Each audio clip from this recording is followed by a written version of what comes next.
सबका अभिनंदन और स्वागत। मैं अनुराधा शारदा आप सबका धन्यवाद देना चाहती हूँ कि आपने हमारे वीडियोस देखे, सराहे, उन पर अपने कमेंट्स और अपने सुझाव भी दिए। आज हम दीदी के साथ हैं और एक बहुत ही सुंदर टॉपिक जो हमारे सबके मन के पास है, विवाह पर बात करने जा रहे हैं। दीदी प्रणाम और नमस्ते। नमस्ते अनुराधा। बहुत अच्छा लग रहा है। आज का जो टॉपिक है बहुत ही सुंदर है। जी कुंडली मिलान और सुखी दाम्पत्य जीवन, ये हमारा आज का टॉपिक है। और ये बहुत अच्छा टॉपिक होने के साथ साथ एक आजकल के समय में वर्तमान में एक ज्वलंत समस्या भी बन गया है, सुखी वैवाहिक जीवन। जी इसमें कुंडली मिलान कितना रोल प्ले करता है, ये हम आज जानना चाहते हैं। अक्सर हमने देखा है होगा कि हम लोग पंडितों के पास जाते हैं तो वो गुण मिलान कर देते हैं, 24 गुण मिल गए, 26 मिल गए, और मंगल दोष देख लेते हैं और बोलते हैं जाओ कर लो शादी। लेकिन मेरा ऐसा मानना है कि सिर्फ गुण मिलान और मंगल दोष मिलान से ही कुंडली मिलान नहीं होता, डेफिनेटली हाँ आप क्योंकि जो नक्षत्र है जो है वो हम चंद्रमा से देखते हैं, जो जिस नक्षत्र से हमारे गुण मिलान होते हैं।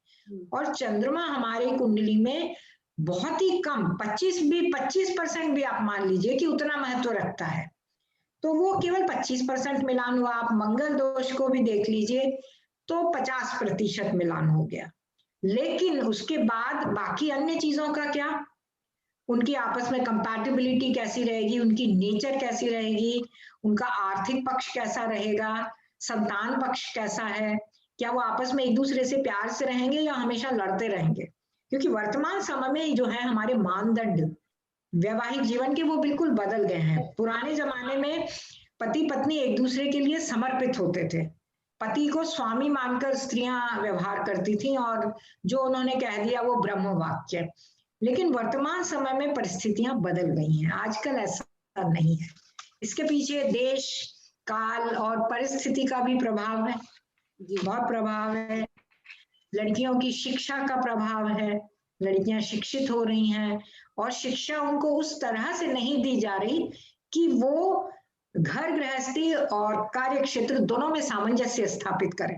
तुम तो पढ़ो, तुमको घर के काम की कोई आवश्यकता नहीं है, तो उनको उस चीज से एक तरह से नफरत करना भी सिखा दिया जा रहा है, अनजाने ही, कि ये काम छोटे हैं, घर संभालना ये तो वो करना ही नहीं चाहती हैं। और उसके अलावा लड़कियां आर्थिक रूप से इंडिपेंडेंट भी हो रही हैं, तो ये भी एक फर्क पड़ता है कि हम क्यों किसी से दबे, या हम अपने हस्बैंड से कम थोड़ी हैं, हम भी बराबर कमाते हैं। फिर एक चीज और है जो सबसे महत्वपूर्ण है, वो है स्वार्थ। स्वार्थ की जो भावना है वो वर्तमान समय में बलवान हो गई है। सब केवल अपना सेल्फ देखते हैं, सेल्फिशनेस। तो एक दूसरे के लिए त्याग करना या सेक्रीफाइस करने नाम की जो चीजें हैं, ये अब हमारे डिक्शनरी से एक तरह से खत्म होती जा रही है। इसके पीछे कई लोग कई तरह तरह की बातें करते हैं। हम लोग इसका थोड़ा सा एस्ट्रोलॉजिकली अगर देखना चाहें कारण, तो कारण है कि एक तो गुरु का बल क्षीण होना। ऐसा है कि हर ग्रह का एक एरा चलता है। तो पिछले जो वर्षों तक 100 साल से भी अधिक वर्षों तक गुरु का एरा चलता था उस समय, और अब गुरु का एरा खत्म हो गया है और शुक्र का एरा शुरू है। अब शुक्र का एरा जो चला है, जिसके कारण महिलाओं का एक तो महत्व बढ़ गया है, हर क्षेत्र में वो आगे बढ़ रही हैं। वो सोचती हैं कि घर, केवल घर ही मेरे लिए सब कुछ नहीं है, इसके आगे भी बहुत कुछ है। फिल्म है, सिनेमा है, टीवी है, वाहन है, गाड़ियां हैं, इन सब की भरमार बढ़ी हुई है। ये शुक्र का ही प्रभाव है। इसके लिए अतिरिक्त शुक्र प्रेम और प्यार का भी प्रतीक है। तो लोग, लड़के और लड़कियां जो हैं, विभिन्न एक दूसरे के प्रति जल्दी ही आकर्षित हो जाते हैं और शारीरिक संबंधों की तरफ, वासनाओं की तरफ बहुत जल्दी बढ़ते हैं। विदेशों में तो ये बहुत जल्दी शुरू हो गया है, अब भारतवर्ष में भी ये स्थिति आ गई है। और उसके बाद ये कहते हैं शादियां तो हो जाती हैं, आजकल हमारे भारतवर्ष के संस्कार कुछ अलग तरीके के मिलते हैं बच्चों को कि विवाह करो, दोस्ती हो गई है तो लिव इन में नहीं रहना है, बिना शादी किए नहीं रहना है, विवाह करो। तो विवाह भी कर लेते हैं, लेकिन अपने स्वार्थों तक सीमित रहते हैं। एक दूसरे से शारीरिक सुख के लिए बहुत एक दूसरे के लिए कॉपरेट हैं, लेकिन जैसे ही घर की जिम्मेदारियां आती हैं, बच्चों की जिम्मेदारियां आई, बूढ़े माता पिता की जिम्मेदारियां आई, तो वो एक दूसरे पे डालना शुरू करते हैं कि तुम संभालो, मैं नहीं संभाल सकती, मैं भी काम करती हूँ, मैं भी। तो इस तरह से आपस में जो बहसबाजी होती है पति तो लड़कों के लिए भी लागू होता है, क्योंकि आजकल क्योंकि दोनों दो इनकम, यदि आपको बहुत अच्छे से रहना है तो डबल इनकम के बिना चलता नहीं है। तो हाँ कहीं हम लोगों को, क्योंकि मतलब एक जिनके बच्चे अभी बड़े हो रहे हैं, तो उनको भी, लड़कों को भी उतना ही शिक्षा देना बहुत जरूरी है कि हमारी लड़कियां भी, तब ऐसा नहीं है कि केवल लड़कियों को नहीं पढ़ाए, हम अपने लड़कों को भी पढ़ाएं और लड़कियों को भी पढ़ाएं कि मिलजुल के कैसे चले, नहीं तो वो प्रॉब्लम हो सकती है, उधर प्रॉब्लम आ दोनों को ही समान रूप से शिक्षा देना आवश्यक है। अगर लड़कियां बाहर की शिक्षा ले रही हैं तो लड़कों को घरेलू शिक्षा भी देना अनिवार्य है, जो अभी हमारे संस्कारों में आने नहीं लगी है, और इसके कारण ही संघर्ष होता है। बहुत हो रहा है। और और कोई भी अपने आप को राजा ही समझता है कि मैं तो राजा हूँ अपने घर का, और मेरे को कुछ नहीं करना, मैं ऑफिस से आया हूँ तो मुझे चाय मिलनी चाहिए, मेरे खाना मेरे बेड पे आ जाना चाहिए, सब कुछ राजाओं की तरह।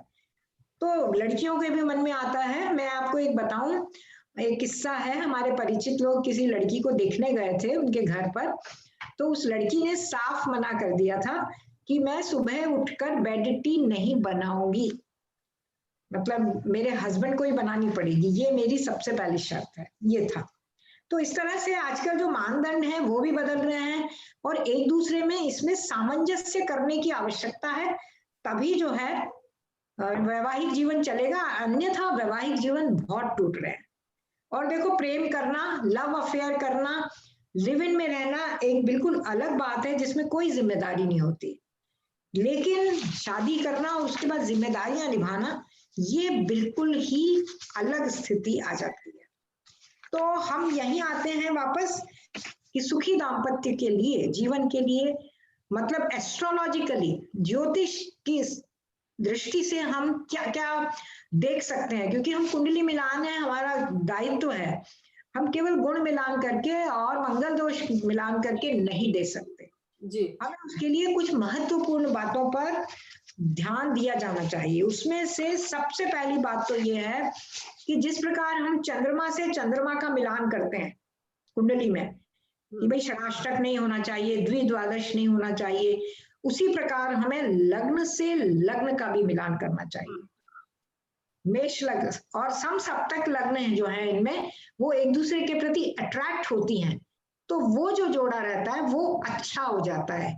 और या फिर आपके तीसरे भाव में जो राशि है वो, या 11th हाउस में जो राशि है, उस राशि के जो या लग्न के जो व्यक्ति होते हैं वो आपके लिए सही जीवन साथी साबित होते दीदी हमने इस पर एक और वीडियो भी बनाया था, यदि आपको याद है तो, पहले हैं। देवी हाँ के साथ ही बनाया था, कि जहाँ से नक्षत्र को लेके हमने बनाया था हाँ, इस। नक्षत्र को लेकर नक्षत्र। तो और आप, इस या आप हाँ भी चाहें तो आप लोग वो वीडियो भी देख सकते हैं, वो बहुत सुंदर वीडियो है, और उसमें आपको बहुत ही एक सिंपल टेक्निक मिलेगी जिससे आपको मालूम पड़े कि आपका दाम्पत्य जीवन किसके साथ बहुत सुंदर बीतेगा। वो हमारा रिसर्च वर्क था। मेरी जो एक स्टूडेंट है उन्होंने उस पे पीएचडी करी थी, 12 लग्नों पर बनाया था नक्षत्र स्वामी को लेकर, कि लग्न पे कौन सा नक्षत्र है, सप्तम भाव में कौन सा है, उनकी मैचिंग कैसी रहेगी।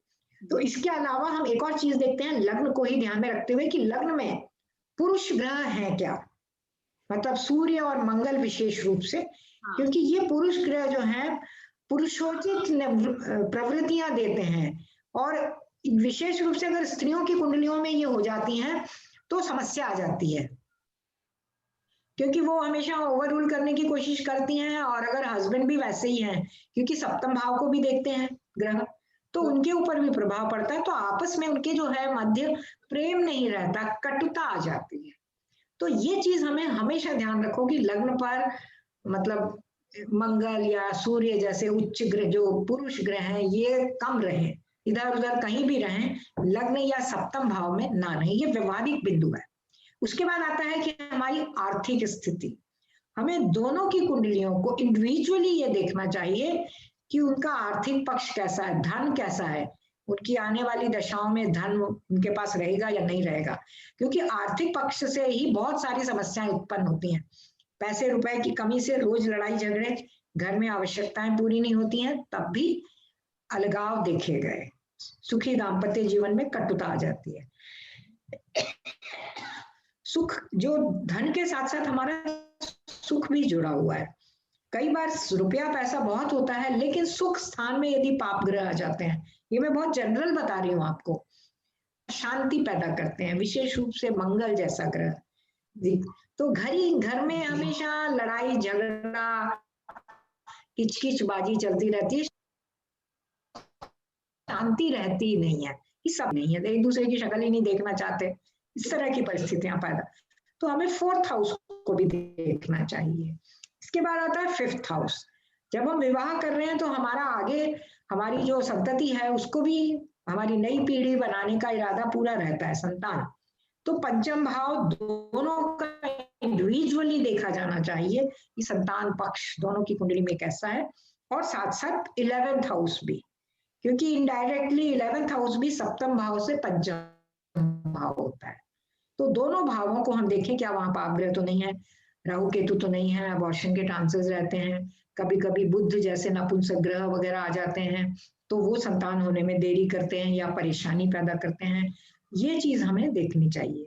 उसके बाद हमारा आता है सप्तम भाव, ये कंपैटिबिलिटी के लिए। तो लग्न और सप्तम तो इक्वली है, क्योंकि लग्न यदि आपका नेचर बता रहा है तो सप्तम भाव आपके लाइफ पार्टनर का, आपके फर्स्ट लाइफ पार्टनर का बता रहा है। आजकल डाइवोर्स वगैरह बहुत हो जाते हैं, तो हम सेकेंड मैरिज के लिए फिर 9th हाउस को लेते हैं। इस तरह से हमें कंपैटिबिलिटी के लिए 7th हाउस देखना चाहिए।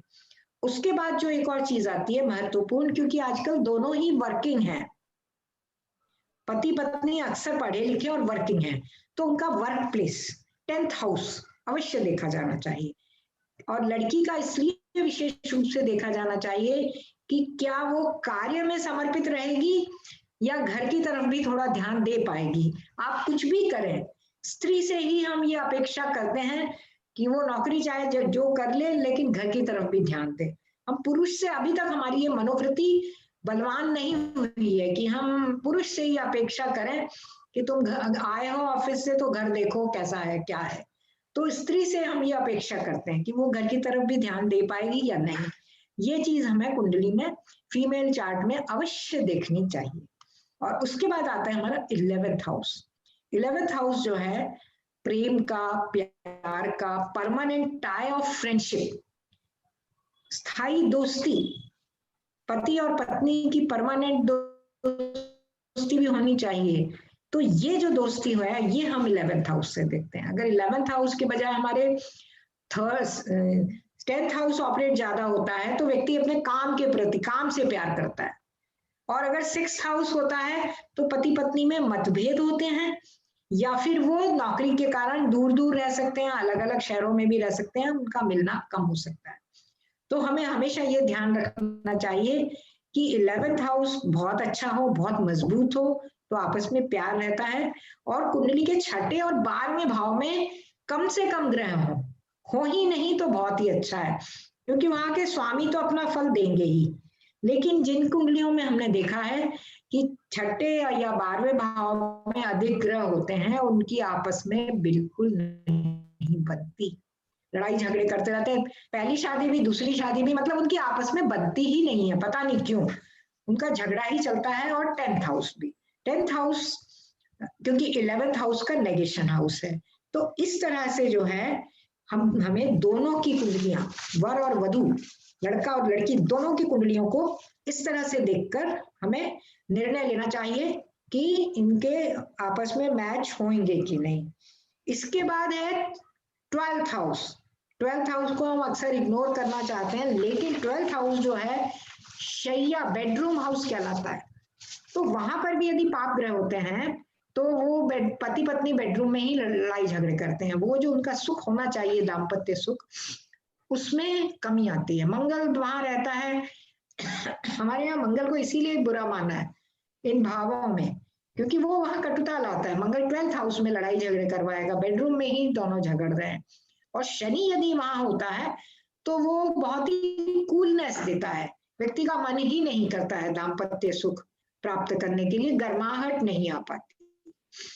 इसके बाद ये एक चीज और है, अंत में सबसे महत्वपूर्ण जो है वो ये है कि व्यक्ति के दोनों के जीवन में आने वाली दशाएं कौन कौन सी हैं, वो दशाएं हमें किस किस प्रकार के फल दे रही हैं। कुंडली कितनी भी अच्छी हो, लेकिन यदि हमें कुंडली में दशाएं ऐसी आ रही हैं जो छठे 12वें भाव से जुड़ी हुई हैं, तो हमें जो दाम्पत्य सुख है वो नहीं मिल पाएगा। तो इतनी सारी बातें देखकर ही हमें निर्णय लेना चाहिए। गुण मिलान तो हम कर ही लेंगे, सबसे पहले मंगल मिलान भी हम कर लेंगे। मंगल के पीछे हमने कारण बता ही दिया, क्योंकि वो उग्र प्लैनेट है, तो हर जगह वो उग्रता बढ़ाता है जिस भाव में रहता है। अष्टम भाव में यदि मंगल रहता है तो उसका ये दोष होता है कि वो जीवन साथी जो है वो बोलने में बहुत गाली गलौज करने वाला, गंदा भाषा का प्रयोग करने वाला होता है, और फिर सामने सेकेंड हाउस में भी। तो इस तरह से हमें उनके आने वाली दशाओं अंतरदशाओं को हमेशा देखना चाहिए। दशाएं अच्छी आए तो उनका जीवन सुखद रहेगा। हालांकि कुंडली में 6ठा 8वां 12वां भाव हैं, तो उनकी दशाएं और अंतरदशाएं हमें भोगनी तो पड़ेगी सही, लेकिन फिर भी इस चीज का ध्यान अवश्य रखना चाहिए। एक कुंडली हम देख रहे हैं, 2 कुंडलियां हैं, ये एक पेयर की कुंडलियां हैं।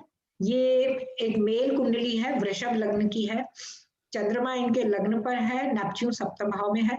इनकी जिनसे शादी हुई है उनकी कुंडली इनमें 24 के गुण के करीब मिले हैं। दोनों मांगलिक नहीं है।